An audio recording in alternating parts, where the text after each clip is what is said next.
Hello guys, this is an extra part to my previous video where I would randomly test various things. A pretty random rant and a bit weird. And I did some extra tests. I want to correct something because it might have been an unfair comparison. Where at some point I found some old code. This is the old code here, and I would run this integer-based plasma, where I use lookup tables, integer lookup tables for my plasma, and that was on 480p, I think, and I get that variable frame rate again.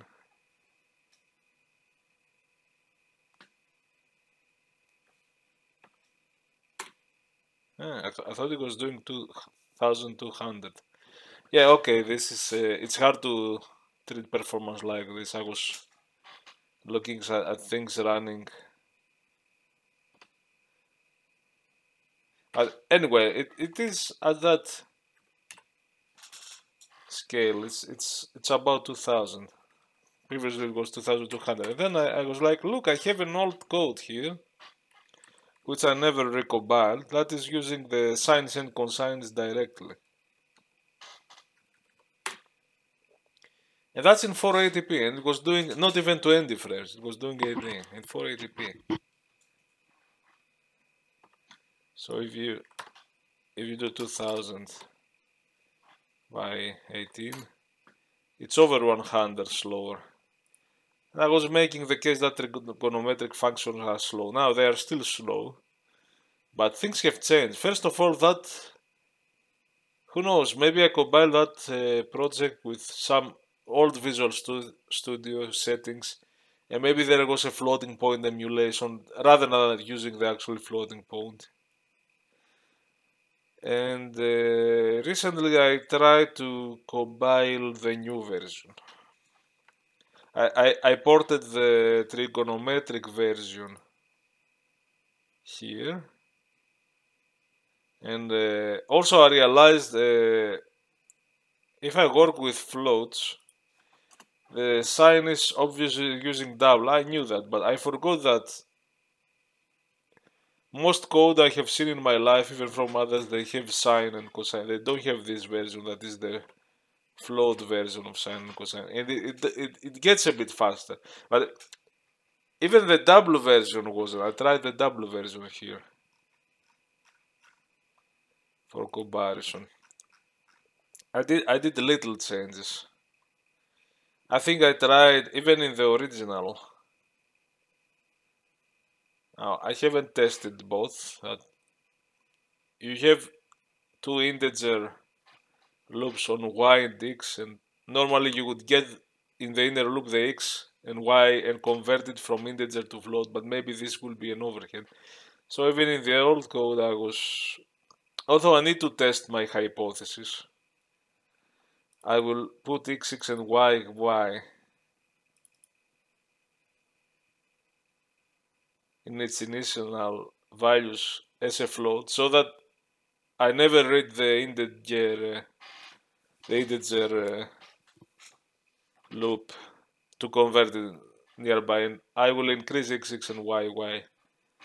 Like goes an integer, but it's stored in float, so everything here goes in float, and the only conversion is from the float result back to the unsigned char-C and I have my RGB palette. See, so the only conversion is here to write back the pixel. And I also noticed the conversion are not so slow as I thought. Back in the past I was using some code with some magic numbers for faster float integer conversion, but maybe a lot of these things must have improved in modern CPU. But anyway, now I try the double version. Here all the numbers are double here. Here they had the F as float. I try to be consistent in case I'm screwing up the performance in ways I don't understand, and I still don't know don't know everything about. So maybe I'll try. I have disabled the multi-threaded. It's single-threaded. It's double.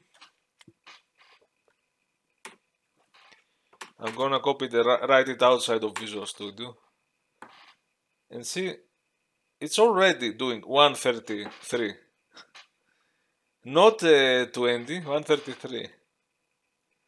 Okay. Now in comparison, I will run the integer version. Now the integer version is doing way more, and it's doing 2,600. The original in the old compiler was doing 2,200. Now it showed 2,000 for some reason. Okay, it was doing less than this one. So there is also an improvement on the integer part too, albeit smaller. But now it's like 2,600 divided by. I really need a more accurate performance counter,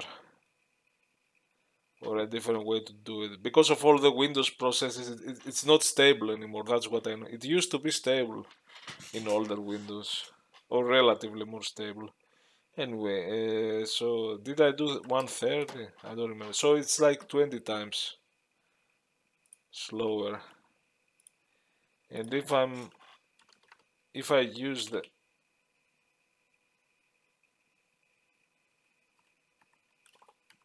that's the floating point version with the trigonometric, okay, with sine and cosines. That's with the sine f float. If I do that, there is an improvement. You get one. It stabilizes at 160 something, 150 something, 160 something. So from 230, it's like 15, 16 times slower. It's not the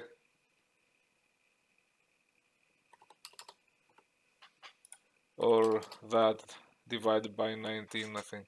It's not the old over 100 times slower. It's like 15, 20 times slower. 15 times slower. It's in the tens, not in the hundreds, let's say. So that is quite an improvement. Also, actually, I'm curious. It must have helped that nowadays, back in the day, maybe the floating point software emulation was running in that old code. First of all,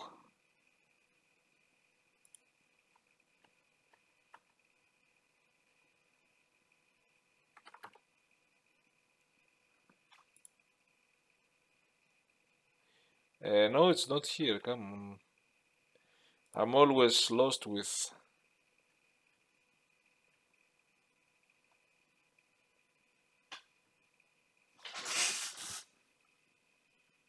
Why can I not find it? Was it on C++?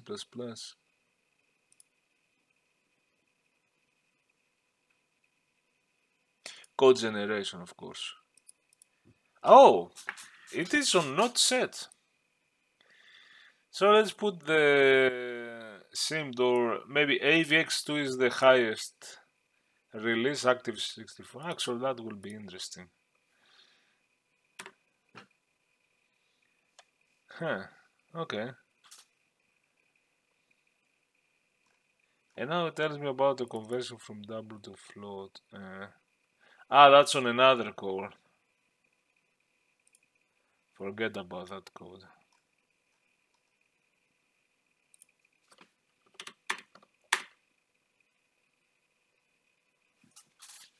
It doesn't do much. I have other floating point code that it did a bit of difference. Not crazy, not like double or triple. And the double is lower, 130.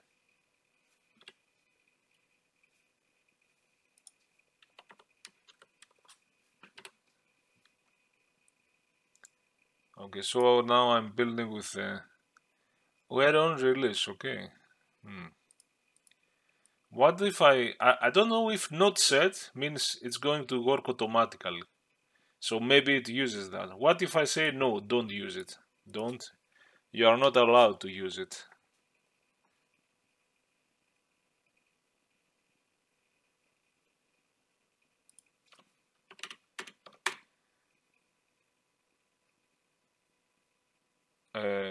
There, I think there is a drop. 146 from 160. This is the float, and now I'm going to try the double.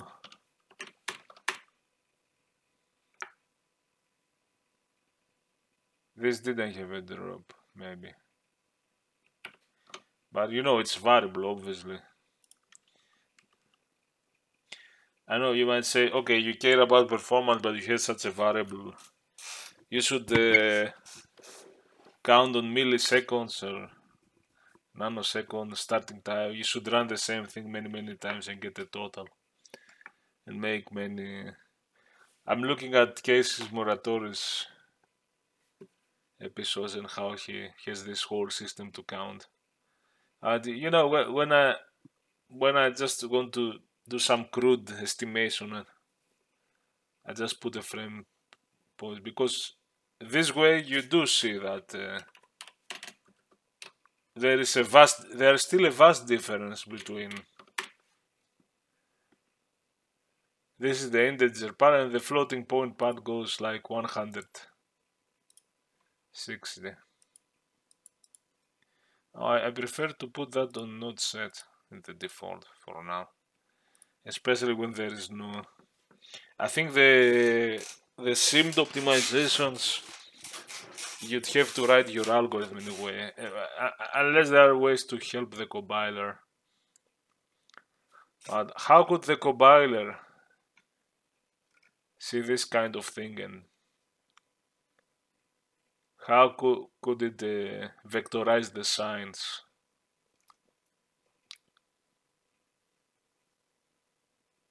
Maybe it wouldn't be possible for it unless you write drastically different code.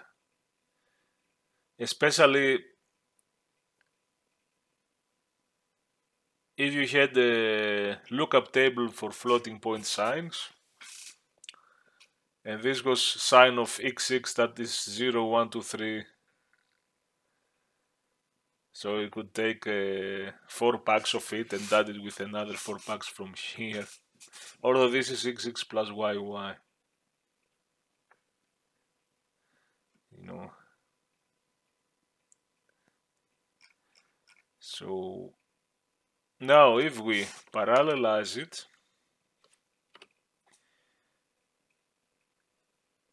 let's parallelize it. This is the integer. It starts from there and let's stabilize. It goes 3000 something from 2000 because it's in a 480p and it's already it's 100%. Oh, a bit less now. Yeah, it's because I opened the task. Yeah, it goes full, all the 4 cores and the 8 hyper-threading cores. And it went from 2000 to 3 something because I think there is the overhead of rendering the SDL windows. So if you do this where SDL becomes a bit clever and renders the minimal part, it really goes much 8000. So to calculate the plasma, not render the back buffer, it's much higher than that. And if you go now, I'll just go for the floating point version. With parallelization in a modern compiler. Okay, I guess if you make a 480p software render demo and you don't want to use the old techniques, you can really easy. Even the single core was doing 130. You can do That's what bothers me.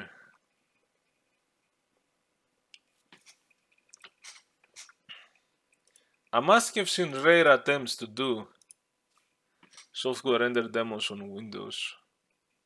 I mean, it depends on what you do, of course. And sometimes you don't see something high res. You see something deliberately at 320 by 200, and then here I could scrap the Pragma OpenMP. I could go with my trigonometric plan. Maybe I can add more signs and the square root, and I will still have a decent frame rate. And if I wasn't happy, I could do some Pragma OMP thing. Doesn't take much effort. I could, there is a method in the demos in that's on later Pentiums that they use it. Even if we used to do per pixel effects on 386, and we didn't need to do. There is a method which is a good and excellent to split your screen in a grid of points, like every 8 pixels, and calculate things in 8 by 8 pixels, leaving gaps in between, and then linearly interpolating the between. I have seen some later 2D warp effects. I mean, this is used for the free directional tunnels, which is okay. That you need some basic ray tracing on a cylinder there, and if you do that, you could render in an even. You can do other stuff. You can render in an even slower resolution. Go throw your sine, cosine, square roots, and everything. You could even not do your OMP parallel or write things in Simt. And you can have retro stuff. I guess, okay, other demos might be doing more. Sometimes people, they steal shaders from Shader Toy with a lot of per pixel math calculation, real-time math calculation. They just throw it on a software render effect. And then you have something that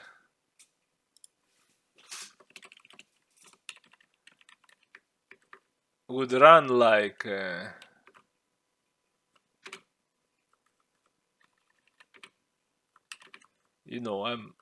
I'm just dramatic. It would run like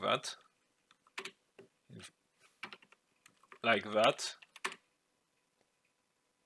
choppy, and it would be like, whoa, no, it's like the old times, retro, old school. Software rendering is hard, I'd see things like that. We used to do these effects on 386, 486. And maybe there are other effects. You might say, no, my warp tunnel is more complicated. Yeah. You just threw all the heavy floating point math there without any extra thought, because nowadays you can do that, as I said. You can remove the parallel, okay, they are fewer, of course. You can do the pure trigonometric plasma. And you can still get a very decent frame rate. Way above 60 FPS, so that you can add more stuff, okay? You could have layers of plasmas, you could have way more stuff. You can not do plasma, but you could port your favorites shader, but then take some effort to optimize it. I don't know, instead of just throwing it there. Because I don't understand. I don't understand how. It's so easy if I'm lazy and don't bother to do the old tricks. It's so easy to get good frame rate. And how does that perform in 1080? The original was in. Okay, in 1080 you have now it's 23, 24 FPS. Okay. With your sines and cosine, with your trigonometry, no lookup tables. The integer part does 500 frames in this one. Actually, we will see. Now this is the parallelized floating point. The parallelized floating point with real-time sines thrown there. It does some 88. Okay, for 1080. And the parallelized fixed point integer in 1080 it goes to almost 500. If you get me.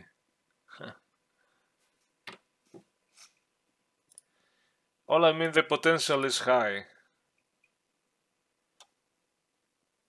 And even if you go the lazy way, you can optimize the effect in other means.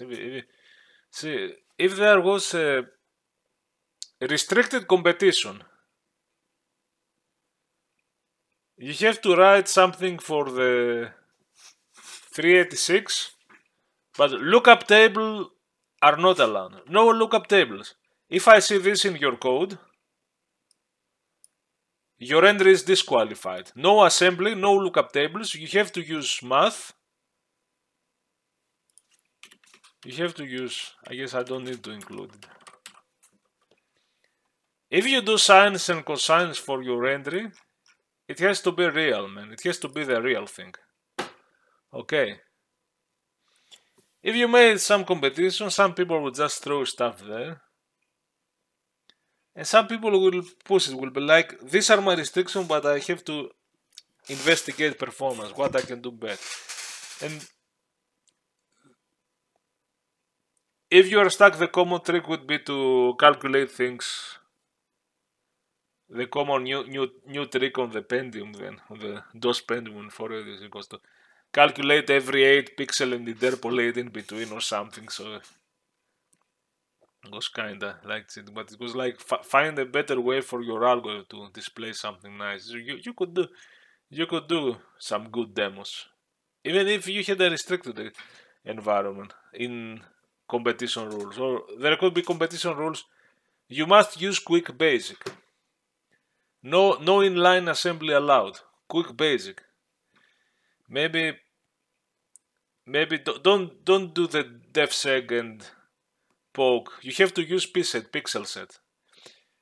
Be very clever with your pixel set. Maybe you can render parts of the screen, or you can render an effect that doesn't need to clear the screen, or use the line to draw horizontal lines for a flat shaded polygon mapper. I've seen that.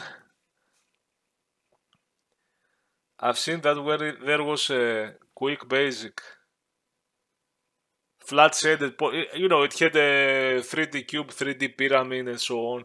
Flat shaded, okay. It was flat shaded and it was running on a 286. It was running okay on a 286, very optimized. I was like, wow. And then I see the code. It wasn't doing, you know, def seg.